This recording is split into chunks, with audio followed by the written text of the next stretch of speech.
video is let's talk about demonetized or demonetization. So, before, meron akong old channel.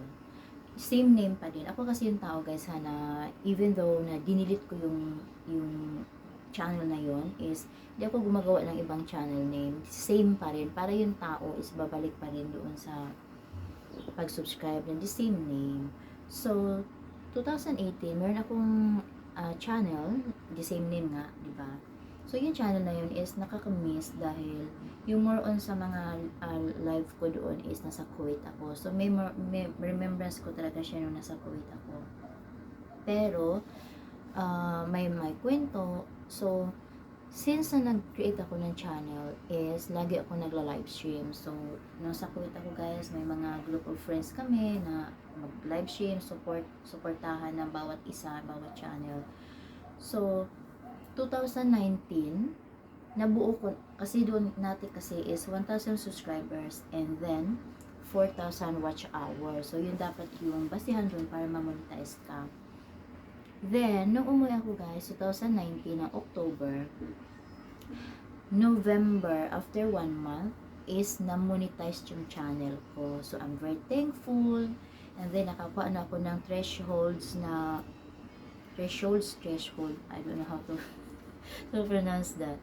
Na kailangan kasi doon na $10 para ka makapag-apply sa AdSense. So, nakakuha na ako ng threshold na yun. Threshold. So, ilagay ko na yun dyan kasi paano ibasa, ganyan, i-pronounce. So, nakuha ko ng threshold ko na $10, kaya nakapag-apply ako ng AdSense. So, meron ako guys, papakita ko yung picture na yun dyan na meron akong AdSense na. Then, yun, kasi para makasweldo ka sa YouTube. Pero guys, nung time kasi na yun is wala pa akong internet. So, kauwi ko lang galing ng Kuwait. So, hindi na ako nakapag-live stream, hindi na ako nakapag-upload ng mga video. So, wala talaga since October, November, December, January, February, March, April, May. After 7 months, May, 2007 years ago guys, na-demonetize yung channel ko. So, yun, May. Na-receive ako ng message or email from YouTube na na-demonetize yung channel ko kasi wala na akong, yung watch hour ko guys is bumaba. So, kailangan kasi din kapag ma-demonetize, ma-demonetize ka, no, is magfo-focus ka. Kailangan consistent ka rin sa pag-upload ng mga videos. Kailangan consistent ka rin na upload ng video, shorts, or live stream guys. So, kaya na-demonetize yung channel ko. Grabing iyak ko noon guys. Meron pa nga akong ginawa noon na na video about doon na nag-iyak ako, naggawa ko ng live stream sa old channel ko yun. Then, ang ginawa ko ng channel ko na yun is pinrivate ko siya, dina-activate ko siya guys. So, parang na talaga, hanggang boom, nag-back talaga to 0 yung aking watch hour. So, after noon, parang nag-try ako ulit na buhayin ulit siya. So, nag-upload ako ng mga shorts. Yung mga shorts ko na yun, ang lalaki ng mga views. Pero guys, nagkaroon ako ng copyright strike. Kasi mayroon akong ginawang live stream na nag-music. So, nagkaroon ako ng copyright strike. Isa na lang yung parang strike ko is maano na naman ako, magkaka-community guidelines na naman ako guys. Kaya, 2023, dinilit ko siya. Dinilit ko talaga yung YouTube channel na yun. Kasi isa din is, tuwing nag-live stream ako guys, ang daming mga bad words, mga ganun. Kaya, parang yung channel na yun, parang naiinis na talaga ako. So, 2023, naggawa ako ng new channel. Ito yung channel na yun. Ito yung channel na yun. Yung create ko. Kasi nasabi ko mag-umpisa ulit ako. Then, pero hindi ko pa dinilit yung channel na yun. Hindi ko pa talaga siya as in completely na dinilit. Permanently delete, hindi pa. Dina-activate ko lang siya. Pero, last year, like what happened, right? Of course, ito yung ginagawa ko na channel noon. Ito yung ginagamit ko. Pero last year is yung aking husband nga, he passed away. Kaya ayaw ko na ring alalahanin guys, kasi nga yung channel na yun is ang dami kong mga memories about him, yung gaano ako when I'm happy, I'm sad, I'm pissed off, gano'n. So nandoon sa channel na yun, ayaw ko na siyang balikan, as in nag-move on na ako guys. Ayaw ko na magstay in that kind of situation guys, because I have to move on. Kasi what happened, right, ano ko ulit guys, upload ko ulit kung bakit. Kasi nga ayoko nang, ang dami kasi guys na alam mo yun, yung channel na yun is ang dami kong kaaway. And of course maraming mga bad words talaga na against the community guidelines, no? Kaya yun, dinilit ko siya last year nung he passed away last year. Dinilit ko lahat about him, even lahat. So yeah, last year, ang hirap niyang, sabi ko nga, oh my God, I have to delete, permanently deleted na siya.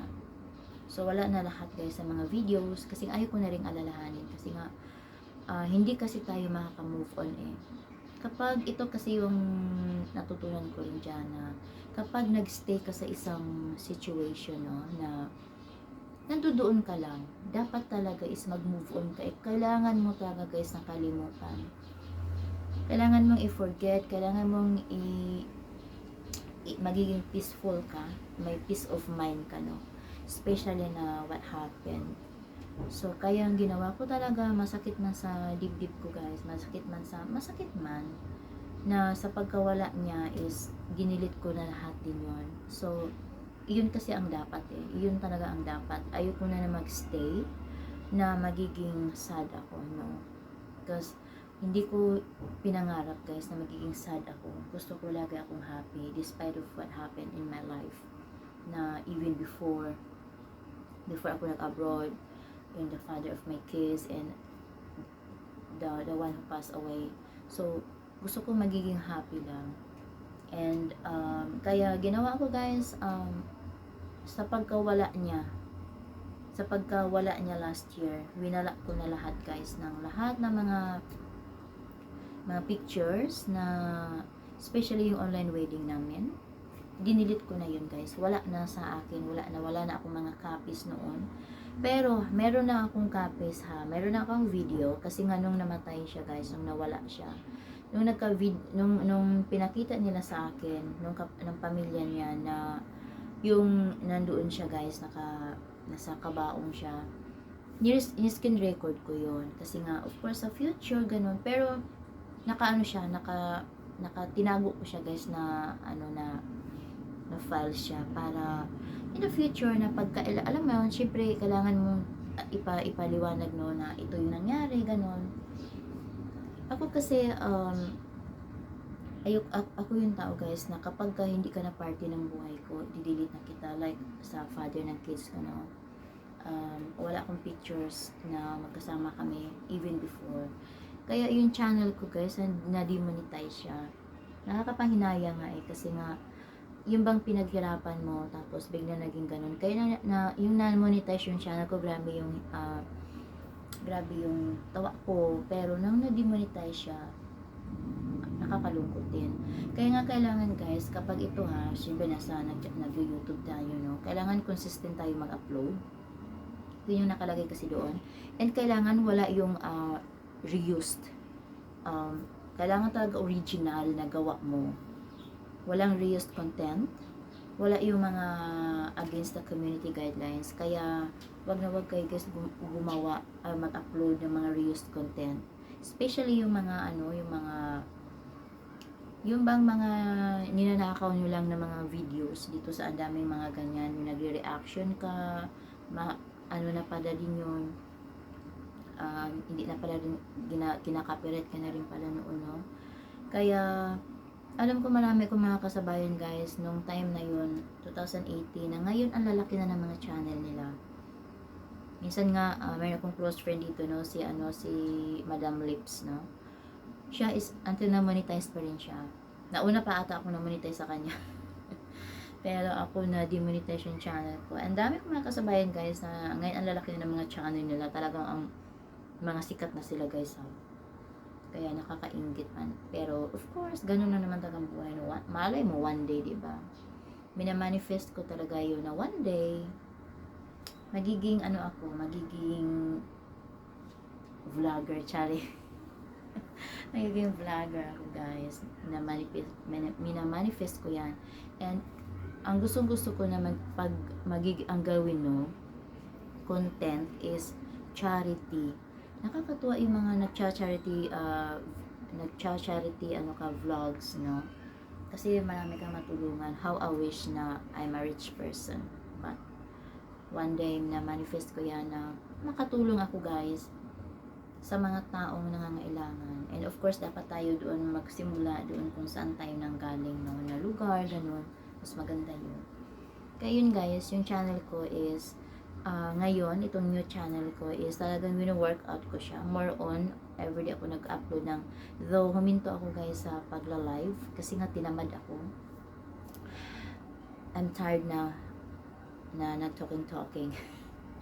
And then, that's why more on ako guys ngayon sa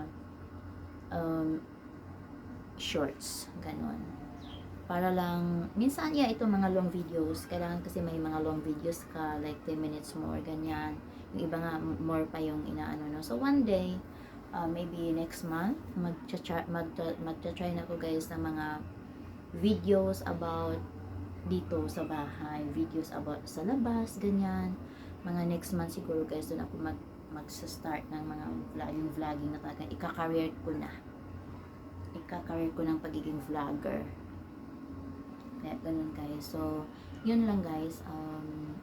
Keep on posting, keep on uploading videos, and parang wino-workout ko rin ngayon ang mag-live ulit. Though maraming nag-message dyan, nagko-comment, nakala yung mga live ko, yung mga masugit ko dati na nag-join ng live stream ko. Tinatamad kasi ako guys na mag-live stream. Kasi nga para bang inaantok ako.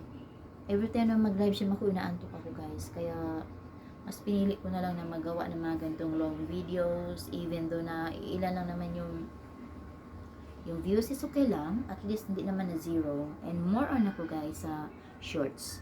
So makikita nyo dyan na everyday parang upload ako ng mga 5 to 6, 7 times na mga shorts videos about Gods, about yung mga messages, mga ganon. And then, yung sometimes, yung mga nagkukook ako, yung tungkol dito sa amin, yung mga short videos lang. Pero, gusto ko rin ngayon na, inaano ko rin na everyday ako mag-consistent na mag-upload ng mga long videos, katulad nito.